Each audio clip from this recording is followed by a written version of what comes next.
Joining me here in Atlanta, welcome. Or I'm here on your territory. Well, it's nice to be with you. It's not the New York Stock Exchange, that's for sure. Let's just start out talking about some of the reasons why this is the top state for business, because it's actually a more contentious one than people might realize. It's because Atlanta in Georgia, a very low-cost area. Part of that's because it's a really cheap place for workers. In other words, you can find a real low-cost workforce here. The workforce wouldn't mind if they were a little more expensive, though. Well, we are a right-to-work state, and of course that makes a big difference. But I think we have all of the ingredients that most people look for in terms of where to locate a business, where to grow a business.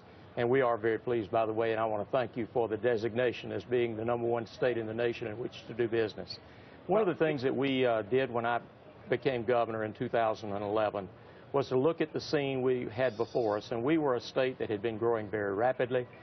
This Great Recession hit us harder than in many other states. So we had to decide, what are you going to do to bring this economy back? We decided that government can't create the jobs for people, but government can create the environment and the right policies so that the private sector can grow jobs. And we keep monitoring the new labor statistics, and we are rapidly approaching 300,000 new private sector jobs in less than the 4 years that since I became governor. So we are very proud of that. Governor, I mean, it was all math. We just inputted all the data about your state, and out you came at #1. The two areas where you lagged the most among the other 49 states were quality of life and education. What do you do about that? Well, let's start with education. We are working very hard. We have a great pre-K program. In fact, it's been acknowledged as one of the best in the United States. We have a great technical college system, and part of that is our Quick Start program, whereby we train workers for businesses that come to our state. And we have a great college and university system. I think one of only 3 states in the country that have 2 universities designated in the top 20 by U.S. News and World Report. We're working very hard in the K through 12, and we're making strides there. We are doing things like dual enrollment to allow children to move on when they're ready, take technical college courses, college and university courses while they're still in high school. We are starting a new internship program, and many of our companies that are in our state have come from Europe, and they are accustomed to having those kind of young people working in their businesses while they're still going to school. If everything's going so smoothly, why are you trailing your challenger in the polls right now? Are you confident you're going to be around to see the fruition of a lot of these changes that you've made? Absolutely. You know, we have polls all over everywhere.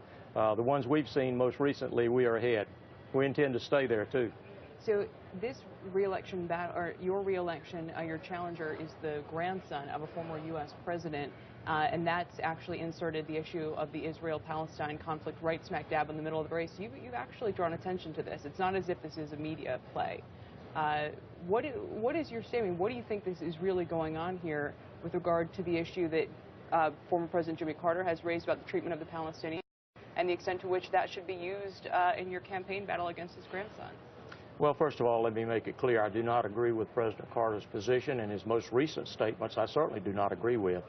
We just came back from an economic development trip to Israel about a month ago. I had a great meeting with Prime Minister Netanyahu, and we brought back an Israeli company that's establishing a business here in the state of Georgia.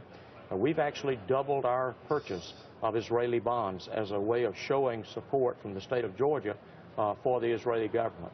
I believe that they are our most reliable ally in that part of the world, and I think we should treat them accordingly.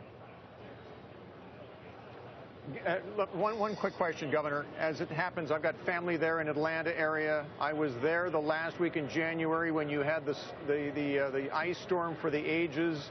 It snarled traffic. You and Mayor Reed both said that you would fix things.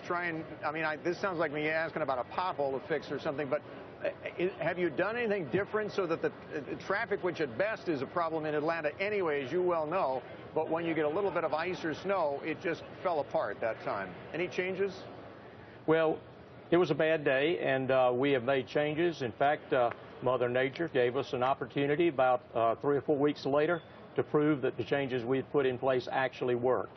We had another major storm, and we had very little interruption because that storm gave us the opportunity to warn people well in advance, and many of them stayed home, and that made the big difference. And just finally, can you give us any update on the patients who are being treated at one of the universities you mentioned, Emory University, here just a couple miles away for Ebola?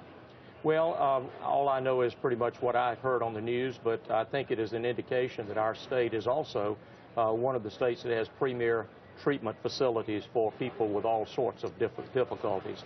I'm pleased that we have those kind of resources in our state.